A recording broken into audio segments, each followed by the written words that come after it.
بسم اللہ الرحمن الرحیم۔ السلام علیکم۔ دوسری شادیوں کے شوقین حضرات، خدا کرے لڑکیوں کی مائیں نہ مریں۔ میری سہیلی مشال کا تعلق ایک متوسط گھرانے سے تھا۔ اس کے ابو علیم صاحب ایک اوسط درجے کے سرکاری ملازم تھے۔ تمام عمر کی محنت کے بعد وہ صرف ایک 5 مرلے کا مکان ہی بنا سکے تھے، جس کو وہ ابھی تک اپنا نہیں کہہ سکتے تھے، کیونکہ اوپر کی منزل انہوں نے قرضہ لے کر مکمل کروائی تھی۔ پھر اس قرضے کو ادا کرنے کے لیے ان کو بلائی منزل پر بھی کرائے پر اٹھانی پڑی۔ کرائے دار شریف لوگ ہوں تو کیا کہنا، اگر وہ نیک نیت نہ ہوں تو سراسر درد سر ہوتے ہیں۔ مکان مالک تو کافی چھان پھٹک کرتے ہیں، لیکن میری سہیلی کے والد نے کچھ ایسی دور اندیشی سے کام نہ لیا۔ جو پہلی پارٹی آئی انہوں نے چابیاں جھٹ پٹ ان کو تھما دی۔ نئے کرائے داروں کے بارے میں کوئی کچھ نہیں جانتا تھا کہ کون لوگ ہیں، پہلے کہاں رہتے تھے، لین دین کے کھرے ہیں یا نہیں، اور سب سے اہم بات یہ کہ ان کا ذریعہ آمدنی کیا ہے۔ علیم صاحب ہیرا پھیری والے آدمی نہیں تھے، اس لیے وہ ہر کسی پر اعتبار کر لیتے تھے۔ کرائے دار بظاہر خوش اخلاق تھے۔ اکلوتا بھائی، جس کا نام سجاد تھا، کنبے کا سربراہ تھا۔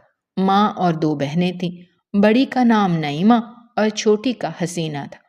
یہ دونوں لڑکیاں کافی تیز ترار تھیں، تقریباً روز ہی آنٹی کے پاس آ جاتی تھیں اور گھریلو کاموں میں ان کا ہاتھ بٹاتی تھیں۔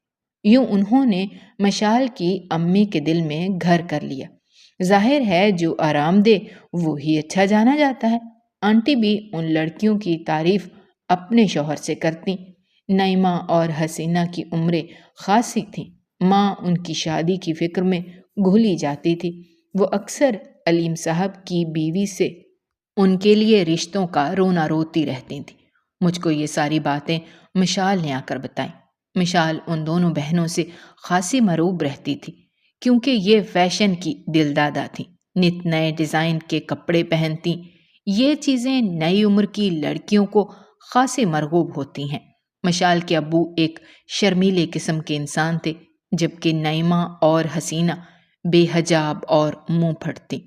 وہ ان سے بالکل نہیں شرماتی تھیں، بلکہ ان کی موجودگی میں بلا جھجک اور بغیر دوپٹے مشال کے گھر میں گھومتی پھرتی رہتی تھیں۔ ایک دن مشال اسکول آئی تو بڑی اداس تھی۔ کہنے لگی، ہمارے ابو اوپر والی آنٹی اور ان لڑکیوں کا ہر کام کر دیتے ہیں، لیکن امی اور ہمارا کام نہیں کرتے۔ کہیں جانا ہو یا کچھ منگوانا ہو تو 1000 بار کہنا پڑتا ہے، جبکہ نعیمہ اور حسینہ باجی ایک بار بھی کوئی چیز منگوانے کا کہہ دیں فوراً اٹھ کر بازار چلے جاتے ہیں۔ یہ پہلی شکایت تھی جو ان کے بارے میں نے اپنی سہیلی کے منہ سے سنی۔ کافی دن گزر گئے، اس کے بعد مشال اسکول نہ آئی۔ پھر سنا کہ اس کی امی سخت بیمار ہیں۔ تبھی میں اور امی آنٹی کی عیادت کو گئیں۔ آنٹی بسترے مرگ پر پڑی تھیں۔ ان کو ایسا گھن لگ چکا تھا کہ جینے کی امید نہیں تھی۔ ڈاکٹروں نے جواب دے دیا تھا اور وہ 10-15 دن کی مہمان لگتی تھیں۔ اسی دن مشال کے گھر میں نے پہلی بار نعیمہ اور حسینہ کو دیکھا۔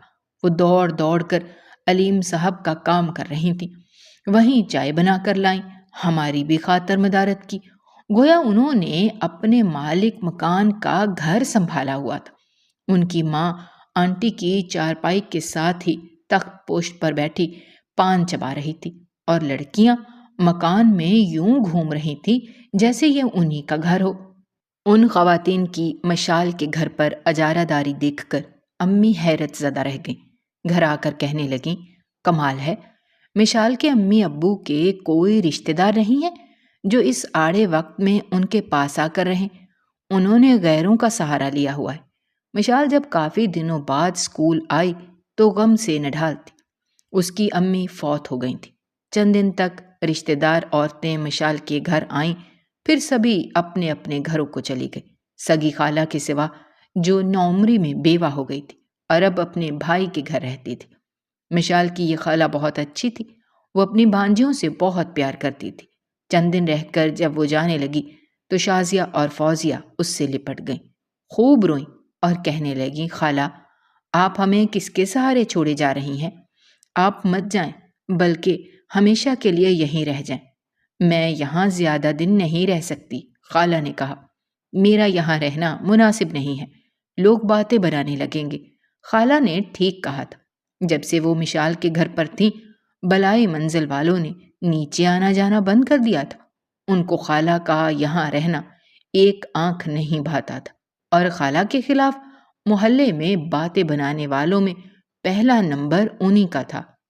خالہ مشال اور فوزی کو روتا اور سسکتا چھوڑ کر چلی گئیں۔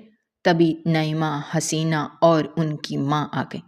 انہوں نے روتی ہوئی بچیوں کو گلے لگایا۔ میں بھی تمہاری خالہ ہوں، پھر کیوں روتی ہو؟ تم لوگ تنہا تو نہیں ہو، ہم جو تمہارے پاس ہیں۔ اب پھر سے اس گھر میں ان کا عمل دخل شروع ہو گیا۔ کھانا حسینہ پکا رہی ہے تو علیم صاحب کے کپڑے نعیمہ استری کر رہی ہے۔ ماں گھر کا سودا سلف لا رہی ہے۔ لگتا نہیں تھا کہ دو الگ الگ گھر ہیں، بلکہ یہ ایک گھرانہ لگتا تھا۔ علیم صاحب پہلے سے زیادہ خوش اور مطمئن نظر آنے لگے۔ سجاد کی ماں اور بہنوں نے ان کا گھر سنبھال لیا اور ان کو بیوی کی کمی محسوس نہیں ہونے دی۔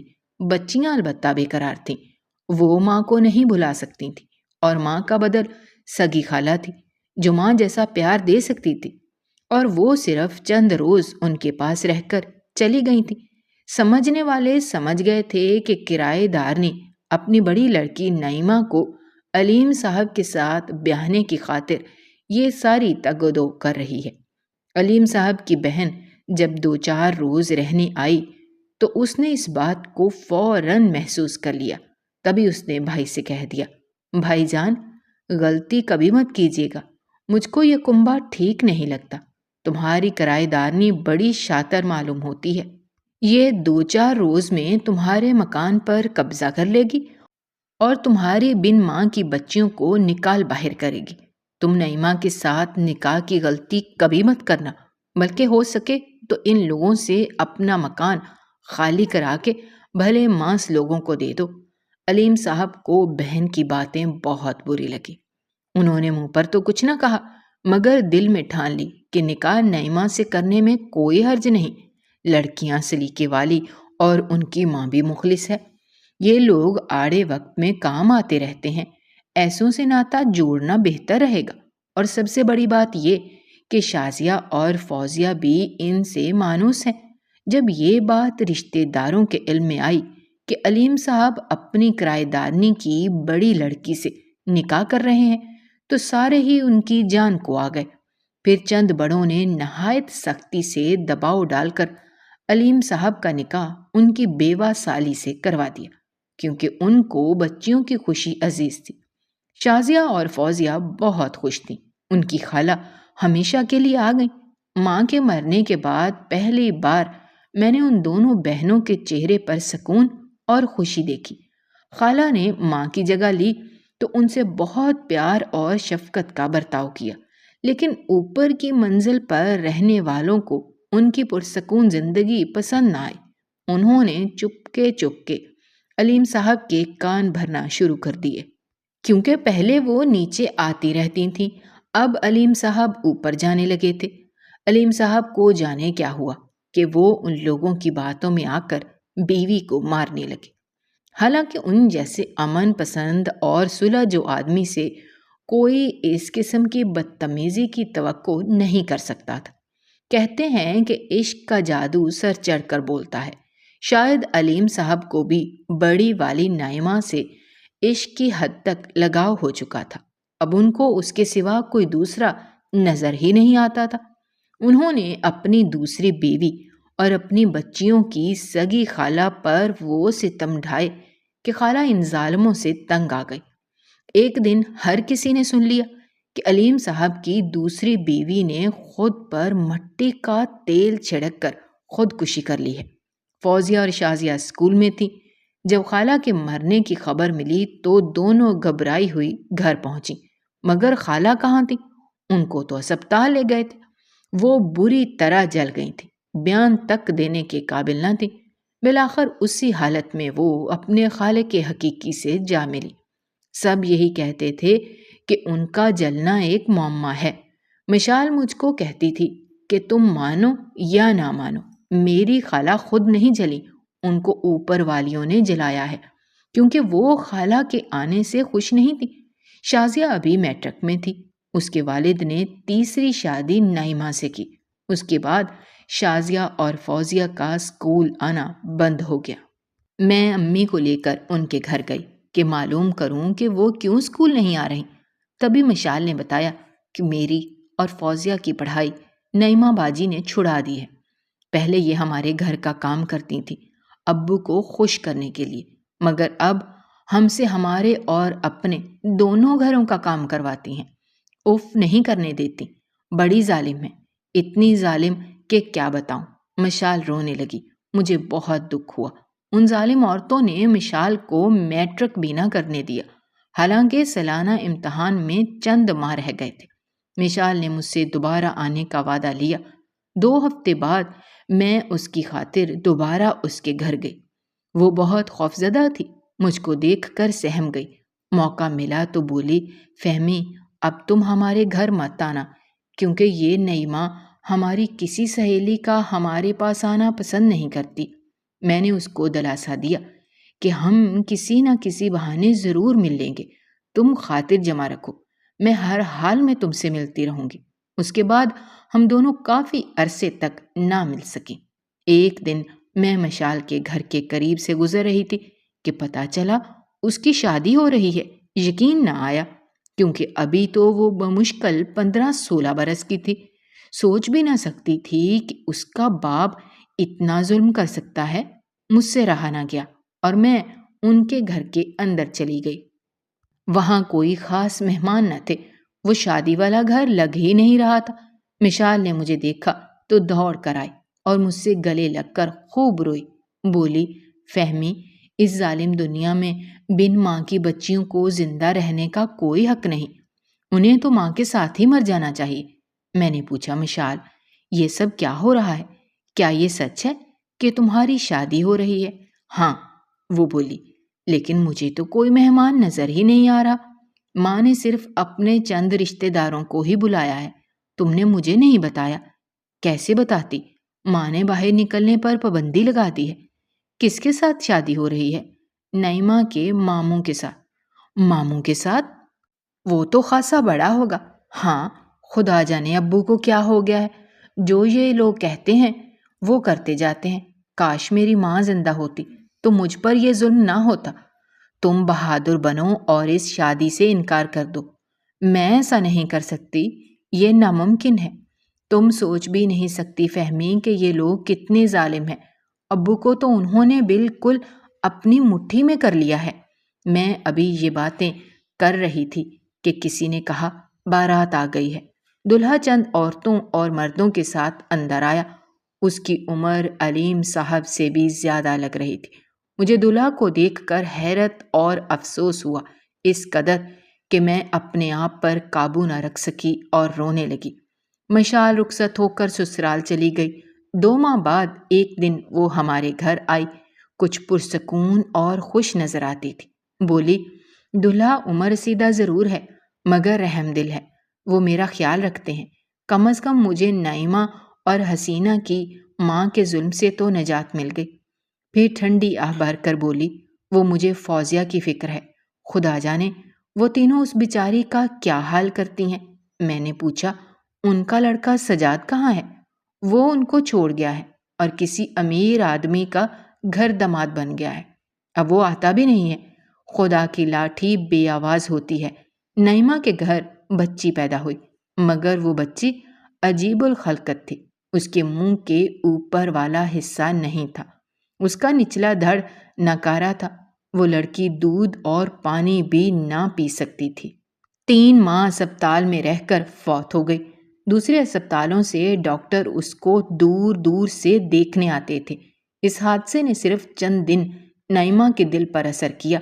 اپنی ماں اور بہن کو منع کرتی تھی، فوزیہ پر رحم کیا کرو، اس کی بد دعا سے مجھے ایسی اولاد ہوئی ہے۔ نعیمہ سے زیادہ اس کی ماں تنگ دل تھی۔ وہ معصوم فوزیہ پر طرح طرح کے ظلم کرتی، خود اس کو دکانوں پر سودا سلف لینے بھیجتی، پھر کہتی تو فلاں لڑکے سے ملنے گئی تھی اور فلاں محلے والے لڑکے سے باتیں کر رہی تھی۔ ایسی باتوں پر علیم صاحب اپنی بے گناہ بیٹی کو روئی کی طرح دھنک کر رکھ دیتے تھے۔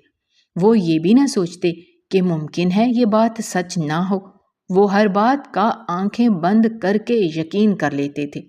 ایک دن ایسے ہی کسی الزام سے خوفزدہ ہو کر فوزیہ گھر سے بھاگ نکلی، کیونکہ اس کی ستیلی نانی نے کہا تھا کہ آج تیرا باپ آئے گا، میں ایسی بات کہوں گی کہ وہ تجھ کو رسی سے باندھ کر مارے گا اور جان سے ہی مار دے گا۔ تو دیکھنا تو صحیح، جب میں نے تجھ کو صبح کہا تھا کہ میرے کپڑے دھو دے تو نے کیوں نہیں دھوئے؟ صبح وہ بیچاری گھر کے دیگر کاموں میں لگی تھی، اس کو فراغت ملتی تو دھوتی۔ یہ باتیں سن کر خدا جانے کیا فوزیہ کے دماغ پر اثر ہوا کہ گھر کا دروازہ کھول کر بھاگی۔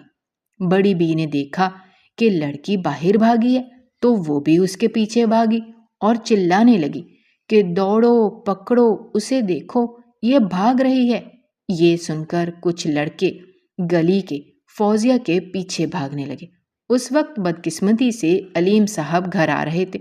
انہوں نے جو دیکھا کہ فوزیہ آگے بھاگ رہی ہے اور گلی کے لڑکے اس کے پیچھے بھاگ رہے ہیں تو ان کا تو سر ہی گھوم گیا۔ کسی طرح وہ فوزیہ کو سڑک سے پکڑ کر گھر لائے اور کمرے میں بند کر دیا۔ انہوں نے یہ جاننے کی کوشش نہیں کی کہ ان کی لڑکی آخر کیوں اس طرح پاگلوں کی مانند سڑک پر دوڑ رہی تھی۔ بس جو ان کی ساس نے کہا اس پر یقین کر لیا، پھر لڑکی کو پیٹا اور کمرے میں بند کر دیا۔ 2 دن بعد اس کا نکاح بھی شازیہ کی طرح اسی خاموشی سے کر دیا گیا جیسے طلاق یافتہ اور غلط کردار لڑکیوں کا کیا جاتا ہے۔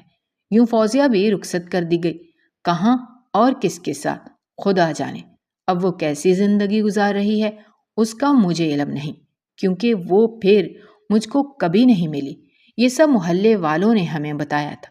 ان دونوں بہنوں کے ساتھ میں نے 8 سال تک پڑھا۔ میں ان کو خوب جانتی تھی کہ کتنی اچھی، ذہین اور ہونہار لڑکیاں تھیں، جو ماں کے مرنے اور باپ کی دوسری شادی کرنے سے تباہ ہو گئیں۔ اس لیے میں ہر وقت یہ دعا کرتی رہتی ہوں کہ خدا کرے لڑکیوں کی مائیں نہ مریں، یا پھر باپ دوسری شادی کرتے وقت یہ سوچ لیں کہ ستیلی مائیں ان بچیوں کے ساتھ کیسا سلوک کریں گی۔ بے شک ساری ستیلی مائیں ایک جیسی تو نہیں ہوتی، لیکن اکثر یہی دیکھنے میں آیا ہے کہ ستیلی ماں بچوں پر ظلم کرتی ہے۔